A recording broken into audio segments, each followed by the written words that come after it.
Hey kids, today we're talking about everyone's favorite topic, continuity errors. Cause you know the internet. The script supervisor on some flick makes one oopsie, or the editor is forced to splice together two clips with frustrating differences and everyone loses their minds. I'm Pedantic Pete, and it's time to punch up, cause here's a whole bunch of continuity mistakes in Disney movies. Yucca, yucca, yucca. Okay, let's set the mood. You're watching hit CGI animated classic Frozen. You've driven yourself to the theater, making you currently an old person, and with popcorn shoved down your gullet, triple XL Coca-Cola in hand, and half the movie already behind you, it happens. Our future mutant killer snowman has been kicked down the cliff that heroes Anna and Kristoff are climbing down via rope. The current mutant killer snowman hoists them up, Anna cuts the rope, and they fall into the snow, which apparently cushions their incredibly long descent. Ignoring that gaping scientific error in this film about a literal ice queen with magic powers, where'd the rope go, guys? It just kind of disappears. I mean, come on, this whole scene is centered not around the danger our characters find themselves in, or they're being attacked by this big Galook, or Olaf reuniting with his butt. It's about the rope. Just like that Alfred Hitchcock movie, you know, Rear Window. Next up, Moana. A film so chock full of memorable music and fun characters that you might have missed the thudding sound of continuity gaffes. But you shouldn't, because continuity is, say it with me now, the most important part of filmmaking. Say it. Take this moment wherein Moana throws some sticks in the sand, and just as her big song starts up, we see that they have totally disappeared. Sticks here in this shot, no sticks in this shot. Sticks, no sticks, sticks, no sticks, sticks, no sticks. Guys, come on! It's not like you're rushed to complete these things or work under extremely stressful conditions. You work for Disney. Okay, how about this later scene, where we go in Maui. We go east to the lair of Damatoro. Oh, because based on the location of the sun, it would appear that we're heading north, making you either a filthy liar or completely inept. Sorry guys, Moana? More like Moan-ana. That came off sexual, didn't it? In Tangled, Flynn's chains disappear close up in this pivotal moment in the finale, wherein he is trying to rescue our princess, whom I assume is named Tangled. I haven't watched it since it came out, but based purely on this continuity mistake, garbage. Okay, here's a super dramatic sequence in Raya and the Last Dragon. Oh, it's so sad that the beautiful water dragon thingy got shot and fell off a cliff, thereby making all the water go bye-bye. Very heavy stuff, many tears shed. But hey, why is Noi sitting on Tuk Tuk in one shot and then on the ground in the next? Is Noi a speedster? Why hasn't Noi used this amazing speed force power at any other point in the film? She could be turning back time and saving all of our characters a whole lot of time and anguish with zero consequences. Am I taking crazy pills here? It's so obvious! In another instance of high-stakes drama completely fumbled thanks to inattentive animators, how about the disappearing security guards in Coco? See, you might have missed this due to being distracted by the incredibly moving song or masterfully handled conflict currently being resolved before your very eyes. But that's just because you're not trained to pick up on the slightest incongruity within a series of rapidly cut frames, like I am. It's a specialized skill, kiddos, that brings a lot of value to the world around me, and you're welcome. See, there's a point where Imelda is singing on stage, getting over her fears in the process, and she's being chased around by security guards. Ooh, nasty. She then makes her way toward Miguel and Hector before being grabbed by the villainous Ernesto. As you can imagine, this should be an extremely tense moment, but where did all the security guards magically disappear to? There's 3 of them back there, but where'd the rest end up? Moment, meet ruin, because you're ruined. Another Disney-backed venture into a world filled with wonder and deep character constructs is of course the hit film Zootopia. It's a buddy cop yarn starring a bunny and a fox. Oh shoot, a bunny cop yarn.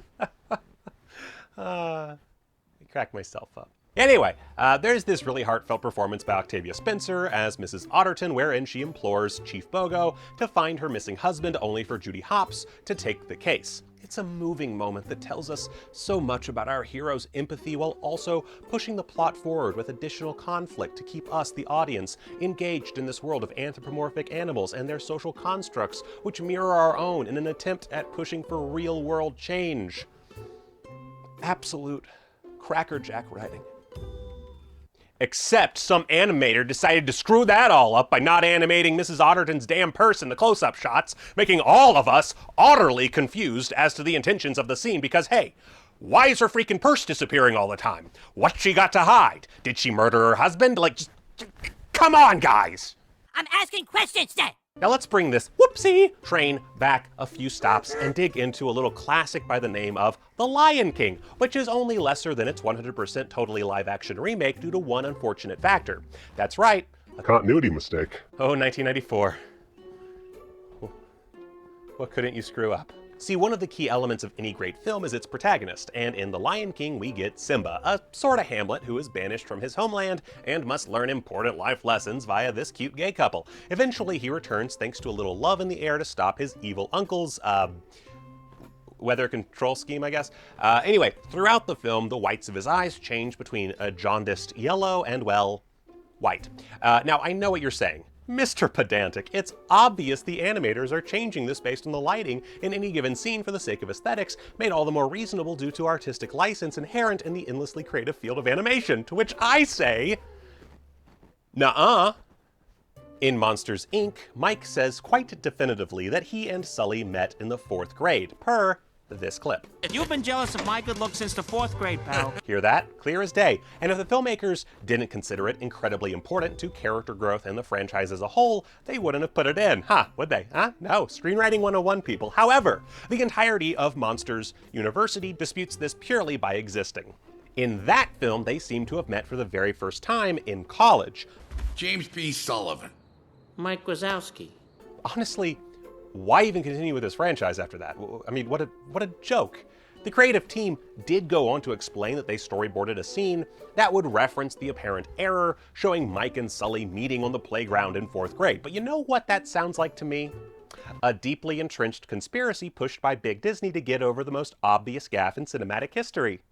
Sad. Now this sequence in Finding Nemo, wherein our fishy pals oh, Nemo because like Captain Nemo from the novel. Oh, I'm such an idiot. This sequence in Finding Nemo, wherein our fishy pals trapped in a dentist's office are enacting their plan of escape, is really just straight up ruined by this shot.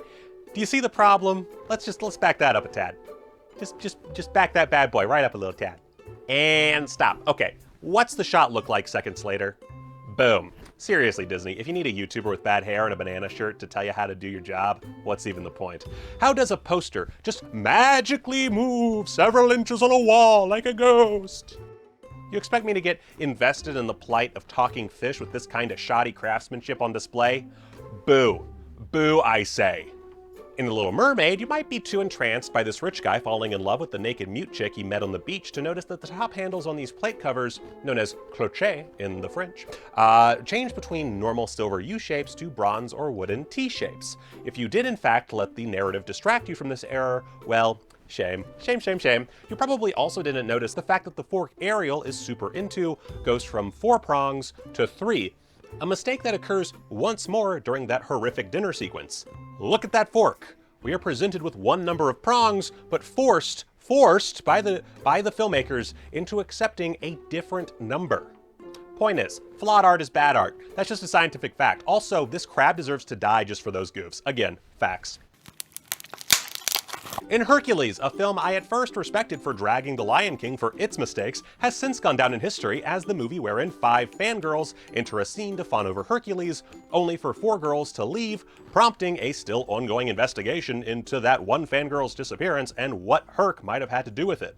Seriously, watch the documentary on Netflix. Beyond this traumatic event, though, Hercules made the ultimate whoopsie right here in the final act of the film. Hercules is able to dip his hand into the river Styx before having to jump, what, like 50 freaking feet to heroically rescue what's-her-name? Sorry, my ability to suspend my disbelief just doesn't, exist. Also, credit cards in ancient Greece? What is this, Greek myth or comedy? Now, how about we delve into a true Disney classic, the original feature-length animation from that most historic of companies, Walt Disney's Snow White and the Seven Dwarfs. It was the first animated feature film produced in America, making it really the first animated feature film ever because, ew, foreign stuff. Okay, technically there was the Academy Award review of Walt Disney cartoons, but look, get off my back. That was a package film. This was an animated feature film from the outset, created by the most patriotic company to ever exist. Snow White and the Seven Dwarfs marked a huge step forward in animation, and Sergei Eisenstein called it the greatest film ever made. Yeah, the dude who directed Battleship Potemkin and basically created the concept of montage in film editing. It's beautifully constructed, presents a timeless tale of romance and action and comedy. Truly a masterpiece. Until you realize that this door magically repairs itself after Dopey rips the knob off. Eisenstein was a hack.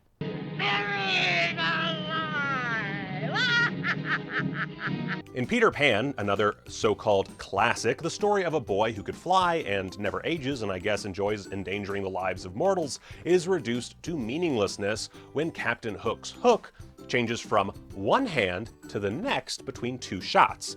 As you can see when we switch over to Pedantovision, that sucker is clearly on his right hand for several frames. Perhaps the scene needed to be flipped for the sake of maintaining the 180 rule or something, but at the end of the day, this is just why cinema is dying. Real quick, let's take a journey into live action. After all, while the rest of these entries are animated, well, there's no rules inside this box I live in, so screw it. Mary Poppins, a film that mixes Disney's stellar animation with Disney's less stellar but still super rad live action, includes quite a few little continuity errors that render it, as author P.L. Travers was maybe quoted as saying, a dumpster fire. Oh, it's all a big mistake, it's all wrong. It's all wrong? These mistakes included these pictures being magically straightened, only to resist their mystic bonds and become crooked again between shots. These menus going from pink to purple of all things, to Mary Poppins' nose going from black to clean between shots. I don't care how magical this broad is, she can't escape the unerring reality of continuity. Supercalifragilisticexpialidocious. Back to the modern age for a sec. In Wreck-It Ralph, a film set in a world where video games are sentient characters, we are given quite a few examples of death by continuity. For example, the film cheats us, the viewer, by hiding this blue ribbon spotted by Vanellope sticking out of Ralph's overalls. We see him place the medal within the overalls, but in subsequent shots, we are led to believe that it has gone away somehow or drifted into Ralph's PG-averse nether regions. Then, after shots of Ralph with no ribbon showing, there it is, ready to be spotted by Vanellope. This is the kind of deception one should really just expect from Wreck-It Ralph, a film wherein we're expected to believe a lemon wheel and a strawberry wheel can just magically switch sides on a candy-themed racing cart, or that a reset game would still have its old logo, in this case of the villainous King Candy, after the winning deed had been done. Crazy sauce. Good. Bad.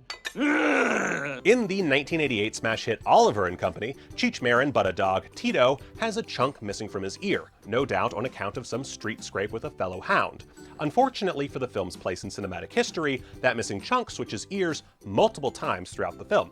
This is but one of many sins. Why isn't this sausage covered in cement after being dragged through that aforementioned wet concrete? In that same sequence, Dodger loses his red bandana, but just magically gets it back? Later, Sykes is screwing around, chomping on a lit cigar like he do, but then it disappears, and is quickly replaced when he lights a new one. But hey, at least I can see that cigar. Meanwhile, I can't tell what the animators were smoking. And finally, let's close out with what was once my favorite Disney production, 1970's The Aristocats. There are many errors in this film, from anachronisms like traffic lights in a story set in 1910 to Edgar having dollar signs in his eyes despite this taking place in France, because, he'd have francs. But of course, those don't bother me. They're acceptable. They're artistic license. But continuity errors? Who buddy? No sir. There are a handful in the film, such as Duchess's collar studs teleporting in and out of existence, or these red paint drips just magically disappearing, or, perhaps most egregiously, the sidecar on Edgar's motorcycle randomly switching sides. While it has been pointed out to me that this is an animation gaffe due to the cells being photographed backwards during the long hours spent placing each frame under the camera one by one, I just can't accept excuses like that. This was 1970. They just put a man on the moon, and Don Draper was about to dream up the greatest Coca-Cola ad of all time. Modern age, modern consequences. This is stupid. Boy howdy, kiddos. Wasn't that fun? That's all for today. But don't you worry, buckaroos, because we'll be back next week with more, what's that? Oh, we're canceled already? Why? To make way for more pitch meetings and No Way Home videos? Well, shit. And this isn't normal. This isn't every day.